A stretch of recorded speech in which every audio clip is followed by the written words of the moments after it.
In a universe ruled by ancient empires, only one species ever dared to say no.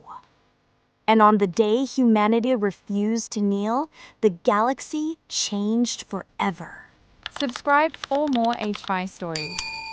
The galaxy had forgotten what pure defiance looked like. For thousands of years, the ancient empires reigned without challenge, their laws carved into entire star systems, their pride untouchable, their dominance absolute. And in the long quiet between worlds, the name Earth meant nothing to them. A tiny blue world lost in the spiral arms of a forgotten sector, a world they believed could never matter. Until the day humanity finally stepped into the light. The invasion began without warning. The Arkan Dominion tore open the skies above Earth, their warships blotting out the sun. Their voice broadcast across every city, demanding immediate submission and offering what they called mercy.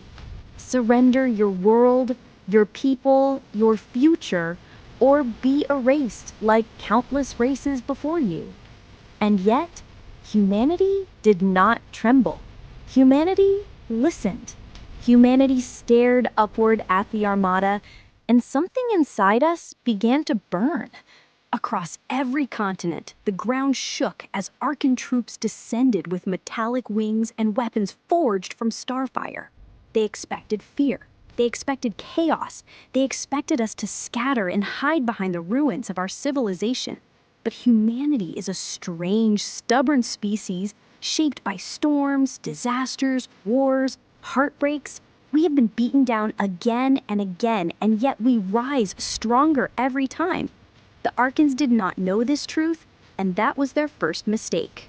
In the remains of New Berlin stood Captain Orion Hale, a soldier with a fractured suit and a heart that refused to break. He watched the alien war machines marching towards survivors, and he felt something ancient awaken within him. He had no reinforcements, no advanced weapons, no hope of victory by logic. But humanity never fought with logic alone. We fought with grit, will, and a fire that refused to die. The first spark of resistance ignited when Hale charged directly at the towering Arcanic enforcer. The creature laughed a cold metallic sound, confused by the idea that one wounded human would dare challenge a giant of war. But Hale did not slow. He leaped onto the armored legs, climbed toward its core, and tore out a glowing shard of power, ripping the machine open from within. The explosion echoed across the ruins, and every human who heard it felt the same fire rise. In the remains of New Berlin stood Captain Orion Hale, a soldier with a fractured suit and a heart that refused to break. He watched the alien war machines marching toward survivors, and he felt something ancient awaken within him. He had no reinforcements, no advanced weapons, no hope of victory by logic, but humanity never fought with logic alone. We fought with grit, will, and a fire that refused to die. The Dominion commander, known as Vorin the Eternal, watched these events from the flagship with rising irritation. He believed humans were primitive, fragile, insignificant creatures unworthy of true conquest. He sent message after message, surrender, cease resistance, accept your fate. But the humans replied with silence and more explosions. Hale became the symbol of this uprising, a lone warrior who refused retreat. Every step he took inspired thousands. The Arkans tried to hunt him down, sending hunters who themselves had conquered galaxies. Yet every time they cornered him, they found defeat, because Earthborn did not run. Earthborn fought with the fury of generations behind them. The war grew brutal. Cities burned, oceans boiled, alien machines drilled into continents to harvest resources. But the humans fought back with guerrilla strikes, sabotage missions, electromagnetic traps, and hacked alien tech. Every day, the Arkans grew more frustrated. This was supposed to be a simple conquest in their long history. No species had resisted this long. No species had caused this much damage. No species had dared to challenge the Dominion. But humanity has something the galaxy never understood. We do not fight because we are strong. We fight because we must protect those we love.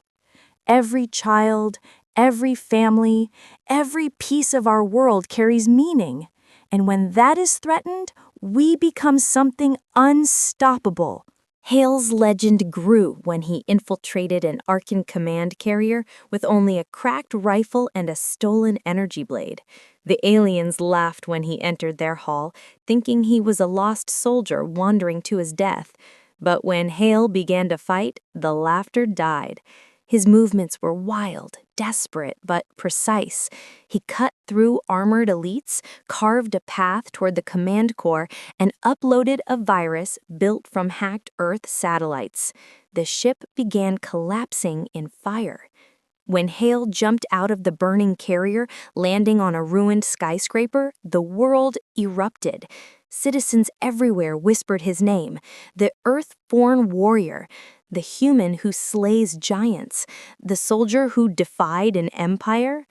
Hale always said he was no hero, but heroes are never the ones who choose the title. They're the ones the world chooses. The Arkan Dominion now realized Earth would not fall easily. They brought their second wave, Titanic war cruisers, planetary rippers, and elite executioners. Storms of energy rained across continents, yet humanity adapted. Humans always adapt. We learn to hijack their weapons, redirect their beams, turn their power against them, until Earth no longer looked like prey, but like a storm gathering strength. The final battle began when Hale led a united human strike force toward the Arkan flagship. Floating above the ashes of what once was the Mediterranean, its hull the size of mountains, its cannons strong enough to vaporize cities. Hale stood before his army and spoke with unwavering fire. We are not fighting for victory. We are fighting because no one on this world will kneel ever again. The assault was chaos. Pure, beautiful chaos. Humans on wingsuits, drones swarming like metallic birds, hacked alien cannons firing against their creators, explosions lighting the sky with wild colors. The flagship roared in fury, unleashing its ultimate weapon, a planet breaker beam aimed at Earth's core. Hale knew this was the moment everything would end or begin. He boarded the flagship during the beam charge, slipping through collapsing corridors, fighting through elite guardians until he reached the central chamber where Voron stood waiting, towering, armored, ancient, his voice shaking the room with cosmic authority. "You are only human," he declared, "a fragile creature of dust." Hale answered with calm fury, "We are human, and that is why you should fear us." They clashed, sparks blazing, energy surging, each strike shaking the chamber. Voron wielded timeless strength. Hale wielded pure will, unbreakable defiance. The fight raged until Hale seized the control shard from Voron's armor, ripping it free in a burst of light. The flagship systems failed. The planet breaker beam collapsed back into the ship, tearing it apart from the inside.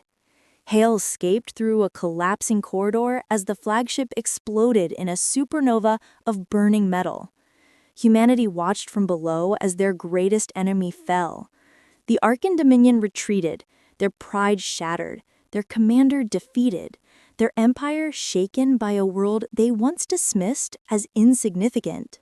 The galaxy watched in stunned silence. For the first time in millennia, an empire had been defeated by a young species from a small blue world. A species fueled not by ancient technology or divine power, but by courage, by unity, by furious, unstoppable will.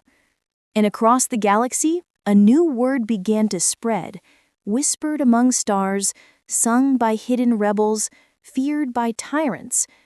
Earthborn, a name now etched into the cosmic future, a name that promised humanity had only taken its first step into destiny. If you want part 2, tap like. If you want full Earthborn saga, follow now.